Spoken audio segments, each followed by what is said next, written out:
স্বস্তির বৃষ্টির সম্ভাবনা দক্ষিণবঙ্গে। এখনো একটা সপ্তাহ, তারপর মিলতে পারে স্বস্তি। আগামী সপ্তাহে বৃষ্টির পূর্বাভাস আলিপুর আবহাওয়া দপ্তরের। রবিবার থেকে স্বস্তির বৃষ্টির সম্ভাবনা দক্ষিণবঙ্গে। দিন দিন বাড়ছে তাপমাত্রা, গরমের দাপটে নাজেহাল শহরবাসী। স্বস্তির বৃষ্টির অপেক্ষায় সাধারণ মানুষ। এমতো অবস্থায় বৃষ্টিপাত হওয়ার সম্ভাবনা রয়েছে আগামী সপ্তাহে। খবর আলিপুর আবহাওয়া দপ্তর সূত্রে। দক্ষিণবঙ্গের প্রায় সব জেলাতেই তাপপ্রবাহ চলছে। স্বাভাবিকভাবেই স্বস্তির বৃষ্টির জন্য অপেক্ষা করে আছে সাধারণ মানুষ। ইতিমধ্যেই আলিপুর আবহাওয়া দপ্তর জানায়, প্রাথমিক তথ্য অনুযায়ী আগামী এক সপ্তাহের মধ্যে বৃষ্টিপাতের সম্ভাবনা রয়েছে দক্ষিণবঙ্গে। পাশাপাশি দক্ষিণবঙ্গের 6টি জেলায় রয়েছে তীব্র তাপপ্রবাহের সম্ভাবনা মে মাসের প্রথম দিনও। তবে মে মাসের প্রথম সপ্তাহ পর্যন্ত আর গরম বাড়ার সম্ভাবনা নেই। গত রবিবার 28শে এপ্রিল শহরের সর্বোচ্চ তাপমাত্রা ছিল 41.3 ডিগ্রি সেলসিয়াস, যা স্বাভাবিকের থেকে 6 ডিগ্রি বেশি, এবং সোমবার শহরের সর্বনিম্ন তাপমাত্রা 29.4 ডিগ্রি সেলসিয়াস, যা স্বাভাবিকের থেকে 3 ডিগ্রি বেশি। এদিন শহরের সর্বোচ্চ তাপমাত্রা থাকবে প্রায় 41 ডিগ্রি এবং সর্বনিম্ন তাপমাত্রা থাকবে 29 ডিগ্রি সেলসিয়াস। সোমবার বাতাসে জলীয় বাষ্পের পরিমাণ থাকতে পারে সর্বাধিক 81% এবং সর্বনিম্ন 28%। তাপদাহ এবং অস্বস্তি বজায় থাকবে এই সপ্তাহে। বিশেষজ্ঞরা খুব প্রয়োজন ছাড়া সকাল 11টা থেকে বিকেল 4টে পর্যন্ত রোদে না যাওয়ার পরামর্শ দিচ্ছেন।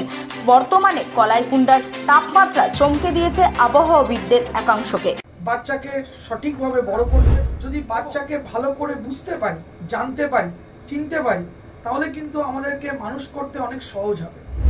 আমরা একটা উপায় আমাদের কাছে আছে, DMIT, demographics multiple intelligence test.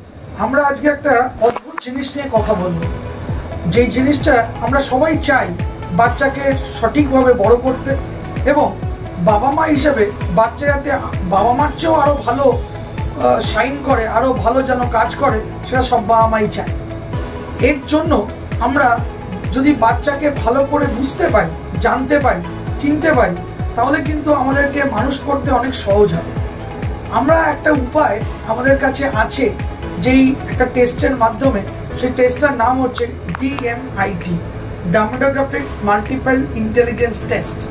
এই টেস্টের মাধ্যমে আমরা বাচ্চার ইনবর্ন ট্যালেন্ট, ইনবর্ন স্ট্রেংথস, বাচ্চার এরিয়াস অফ ডেভেলপমেন্ট, বাচ্চার কোন দিকে ন্যাক আছে, বাচ্চা কীরমভাবে পড়াশোনা করতে চায়, কীরমভাবে লোকের সঙ্গে মিশতে চায়, এই সব জিনিসগুলো আমরা বাচ্চার সম্বন্ধে জানতে পারবো সঠিকভাবে।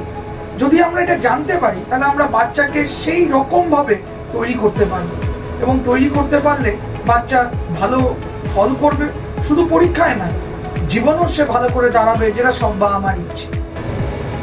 হ্যাঁ, আমরা আজকে এখন দেখাবো এই যে অদ্ভুত যে প্রসেস বা অদ্ভুত যে একটা টেস্ট, সেই টেস্টটা কি করে হয়। যে টেস্টটার নাম DMIT, demographics multiple intelligence test. Saugata, এবার তুমি শুরু করো। আমরা একটা ফিঙ্গারপ্রিন্ট মেশিন নিয়ে এই কাজটা করা হয়, এবং এই ফিঙ্গারপ্রিন্ট মেশিনে কিন্তু শুধু DMITর জন্যই কাজগুলো করা যায়। প্রথমে আমরা লেফট হ্যান্ডগুলোকে আগে নেব, তারপরে আমরা রাইট হ্যান্ড নেব।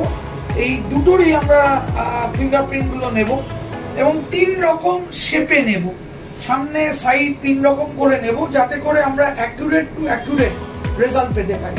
অনেকেই একবার নিয়ে রেজাল্ট বের করে, কিন্তু সবচেয়ে বেশি অ্যাকুরেট চাইতে হলে একটা ফিঙ্গারকে 3 রকম অ্যাঙ্গেলে নিয়ে আমরা এই কাজটা করি। আপনারা দেখতে থাকুন কীরকমভাবে টেস্টটা হচ্ছে, এবং একটা সফটওয়্যারে আমরা এই ফিঙ্গারপ্রিন্টসগুলোকে তুলে নিচ্ছি, এবং তুলে নেওয়ার পরে আমরা সেই রিপোর্টটা, যেই কাস্টমার আমাদের সঙ্গে করলেন রিপোর্টটা, সে ওই রিপোর্টটা পায়, এবং তারপরে আমাদের একজন সাইকোলজিস্ট আছে, যিনি টোটাল রিপোর্টটার উপর একটা কাউন্সেলিং করে, এবং সেই কাউন্সেলিংয়ে একটা entire discussion between the parent and the councillor হয়, যাতে করে বাবা মা বুঝতে পারে তার কোথায় স্ট্রেংথ, তার কোথায় এরিয়াস অফ ইমপ্রুভমেন্ট, তার পার্সোনালিটি, তার কি ইচ্ছে অনিচ্ছে, পড়ার স্টাইল, এবং কোন দিকে সে বড় হয়ে ভালো রোজগার করতে পারবে, বিজনেস করবে না চাকরি করবে, চাকরি করলে কোন স্ট্রিমে যাবে, সব কিছু সে কিন্তু বিশদভাবে বাবা মা জানতে পারে। এর সম্বন্ধে বিশদ জানতে যোগাযোগ করুন eMerit Solutions, এবং আমাদের ফোন নাম্বার এবং ইমেল আইডি, হোয়াটসঅ্যাপ নাম্বার সব স্ক্রিনে ডেমনস্ট্রেট হচ্ছে বা ডিসপ্লে হচ্ছে। Thank you.